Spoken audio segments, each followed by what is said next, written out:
Well, here we are again, and hopefully it won't be too much longer, and we'll be able to get back together in the auditorium. I wanted to relate a story about 20, actually more like 35 years ago. I knew a preacher who taught a series of lessons on homosexuality.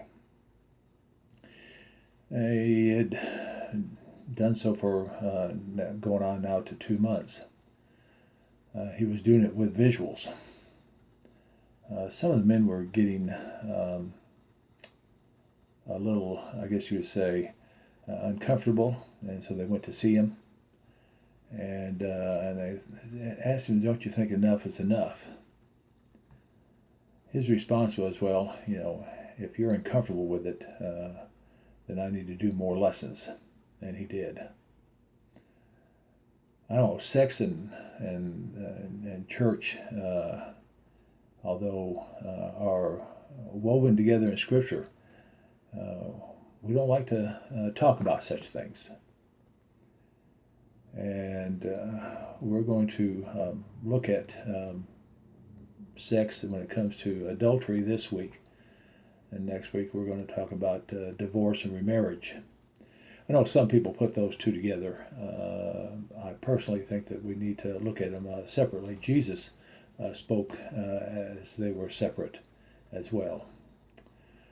Let me tell you a story of what happened to me one time. I was doing a sermon on marriage. And of course, I went to the Song of Solomon. And I talked about Solomon's description of his intended and how he talked about her breasts. And after the sermon was over, a dear friend, a lady who was probably pushing 80, if not already 80 at the time, she came out and she looked at me and she said, "In 70 years of listening to preachers preach, I had never heard one time a preacher use the word breast." And I looked at her and I was hoping, oh boy, I hope this is not going to be bad. And I just asked her, I said, "Are we okay?" And she started laughing and said, "Well, it's about time. I just never had heard that word used before." Well, as we start this lesson on adultery, I want to begin with, remember last week we talked about the Pythagorean theorem, that which we may know, but we're not sure exactly how to use it. Well, Jesus says this in verse 20 in that theory. He says, "For I tell you, unless your righteousness surpasses that of the Pharisees and the teachers of the law, you will certainly not enter the kingdom of heaven." What a bummer that must have been for them to think, wait a minute, the Pharisees, the teachers of the law, I mean, they're the most religious people on earth. How is our righteousness supposed to surpass theirs? Well, of course, last week we looked at murder and saw how it was in that instance, and today we're looking at the adultery. So let's begin with that passage, starting with verse 27. "You've heard that it was said, 'You shall not commit adultery.' But I tell you, anyone who looks at a woman lustfully has already committed adultery with her in his heart. If your right eye causes you to stumble, gouge it out, throw it away. It's better for you to lose one part of your body than for your whole body to be thrown into hell. And if your right hand causes you to stumble, cut it off and throw it away. It's better for you to lose one part of your body than your whole body to go into hell." Of course, Jesus has taken this from Exodus chapter 20, verse 14, the seventh commandment, "Thou shalt not commit adultery." I knew a Bible teacher who taught at, I believe it was at OSU. I can't remember the class he was teaching. It was not in religion, but of course he would use the Bible in quite a bit of what he taught. And so he had his class read the Sermon on the Mount, Matthew chapters 5, 6, and 7, and he asked them to write an essay on what they thought about it. And he had written down 5 statements that had come across his desk. First one says, in my opinion, religion is one big hoax. The second is, there's an old saying that you shouldn't believe everything you hear or read, and it applies to this case. Third person wrote, the stuff the churches preach is extremely strict and allows for almost no fun without thinking it's a sin. The fourth one wrote, I did not like the essay, Sermon on the Mount. It was hard to read and made me feel like I had to be perfect, and no one is. The one that kind of goes along with today's lesson. The things asked in this sermon are absurd. To look at a woman as adultery, that's the most extreme, stupid, unhuman statement that I have ever heard. Well, let's try to think about how or what Jesus intended by this and what God has intended by this. There are 3 areas that we're going to look at. We're going to look at sexual purity. We're going to look at sexual perversion not sexual purity. We're going to look at under sexual perversion, sexual passion, and then sexual purity. Let's talk about sexual perversion. Jesus stands firm on the 7th commandment that thou shalt not commit adultery. It violates the sanctity of the marriage bond that was instituted by God. Remember in Genesis 2:18, it's good for man. It's not good for man to be alone, and therefore I will make a helper suitable for him. We read later on, actually in Matthew 19, verse 6, where it says, so they're no longer 2 but one flesh. What God has joined together. It shows us that marriage is something that was instituted by God. One of my favorite authors is MacArthur. And MacArthur wrote on this passage, it's on page 300.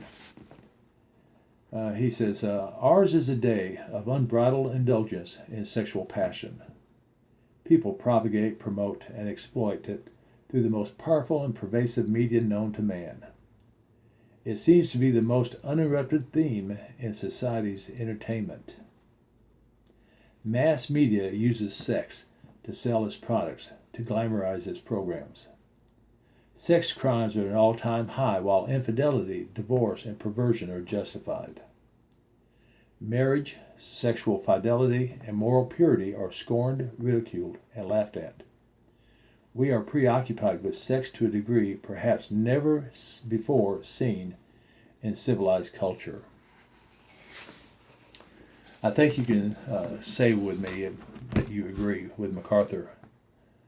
What I found interesting was after reading that, I looked at the front of the book. It was written in 1985, 35 years ago. I don't think things have changed much since then. If anything, it's just gone even further. So when we talk about the sexual perversion here in verse 27, when it says that we should not commit adultery, let's talk about what the Pharisees and scribes intended by that. They took it, when they dissected it, they took it to mean the act itself. That everything else was fine as long as you did not act on your fantasies or on what your mind was telling you. As long as you stayed pure to your wife, that everything was fine. Well, of course, this is not what our Lord had intended. He tries to tell us that everything that that comes through us, every sin that comes through us, begins in the heart. And when it comes to adultery, it too starts in the heart.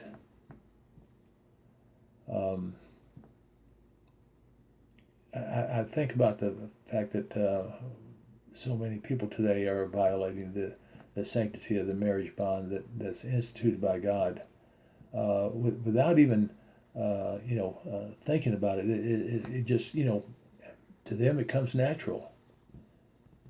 As many of you in our congregation know, I work at a golf course and I also golf.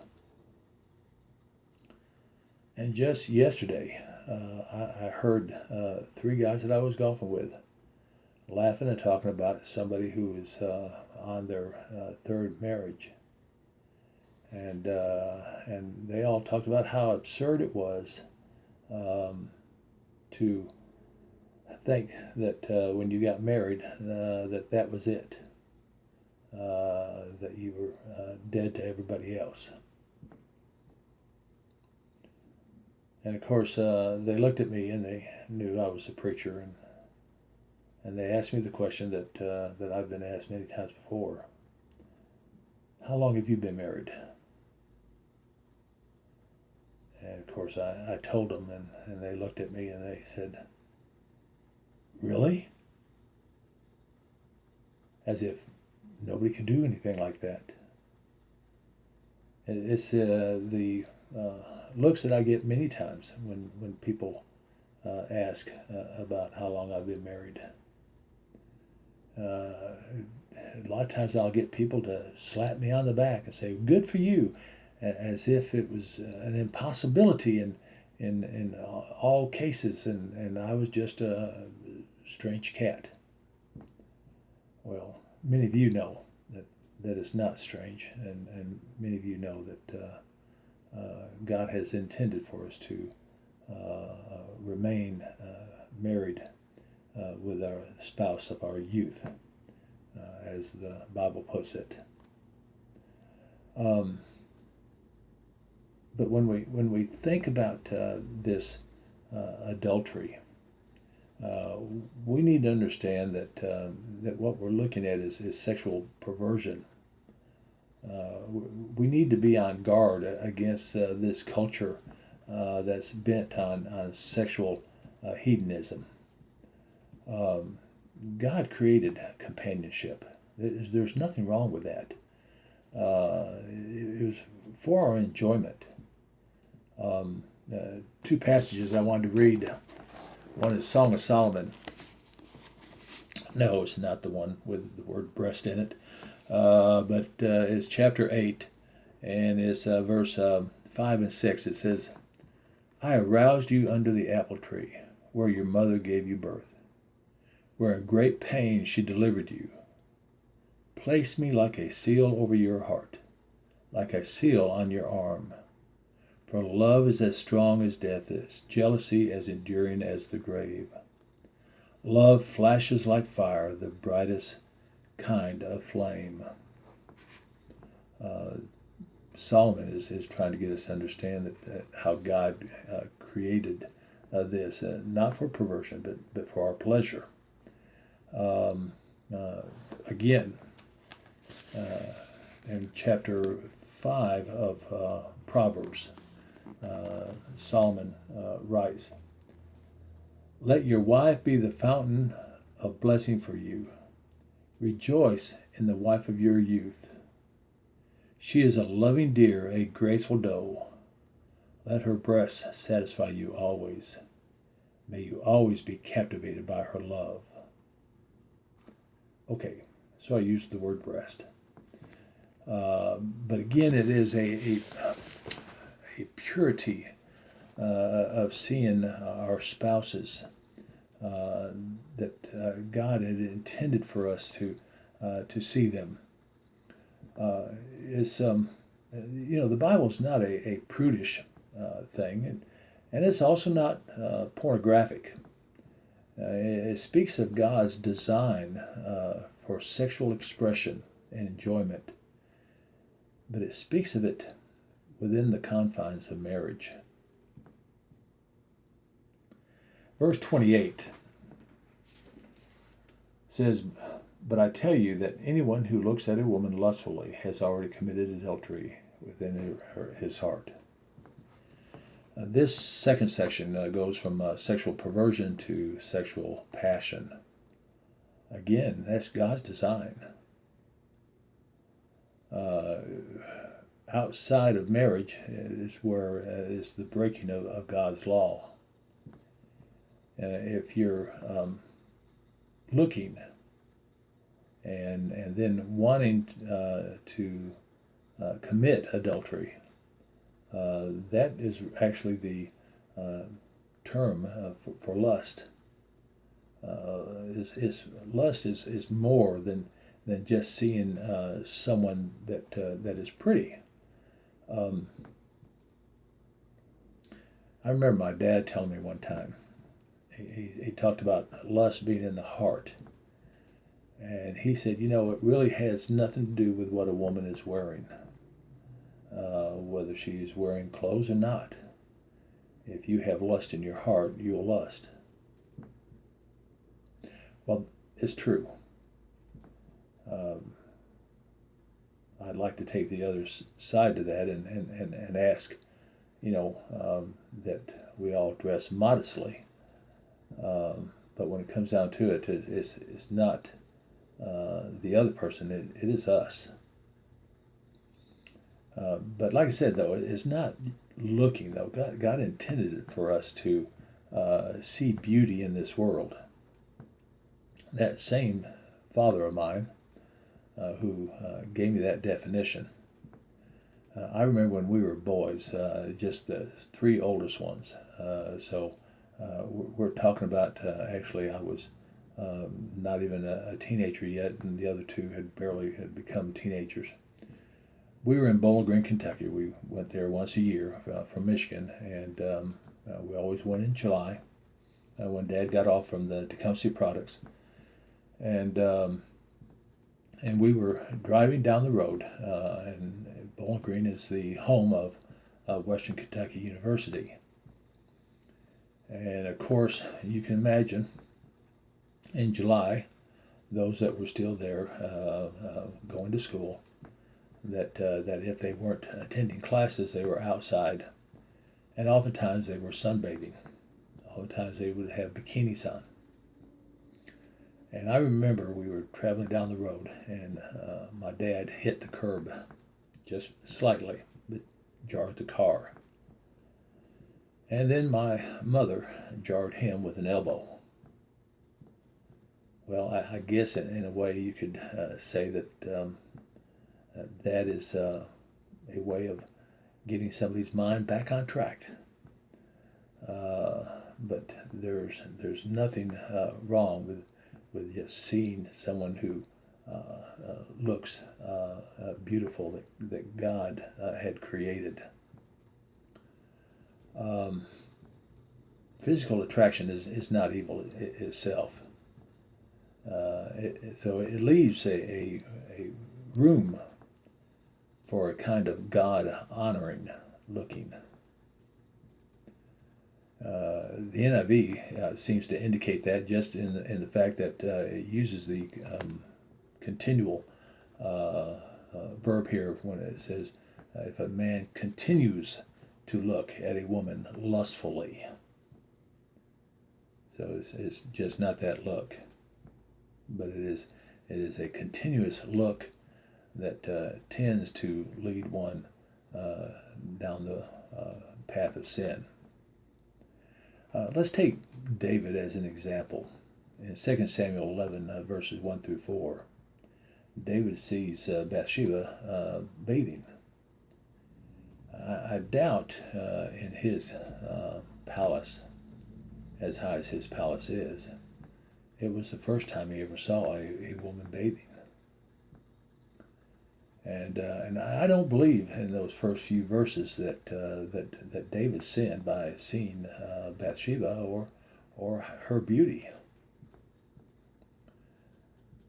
But it was a continuous looking.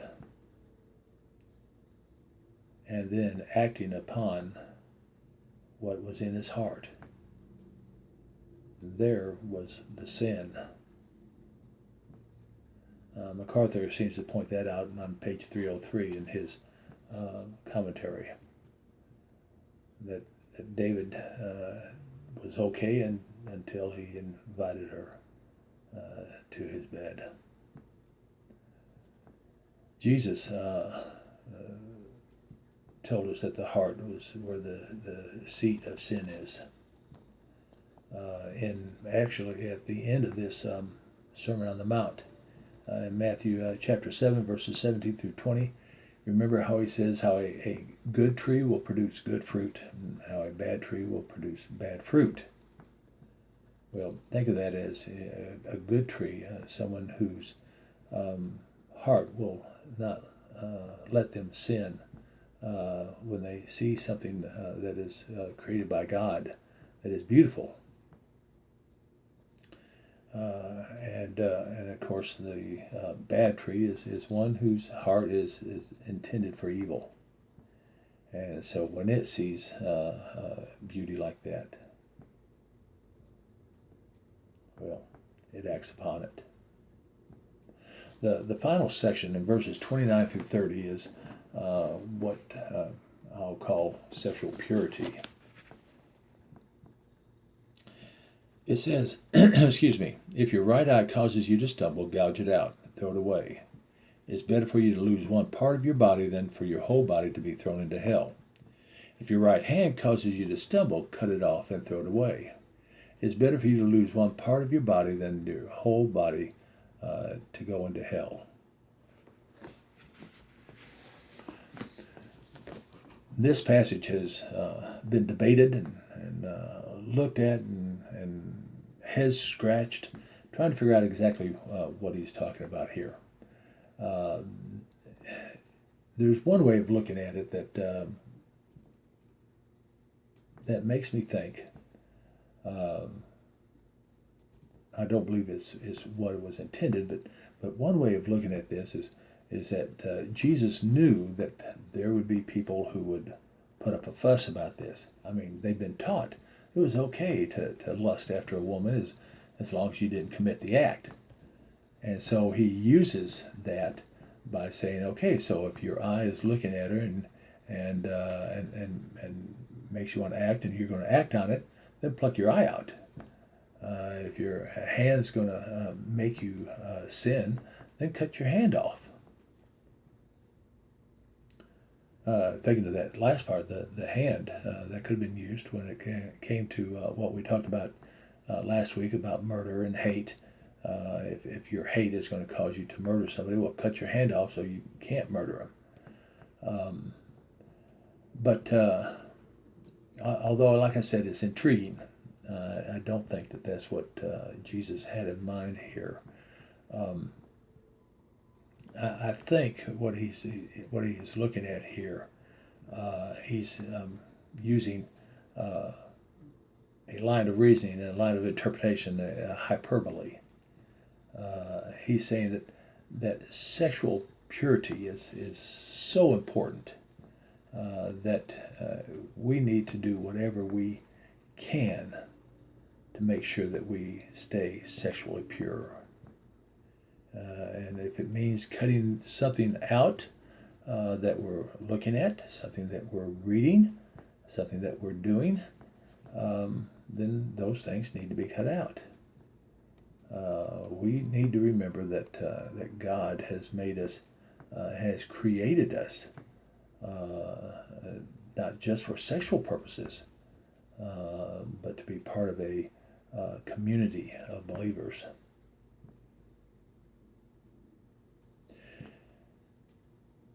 You know, when we look at individuals, what do we see?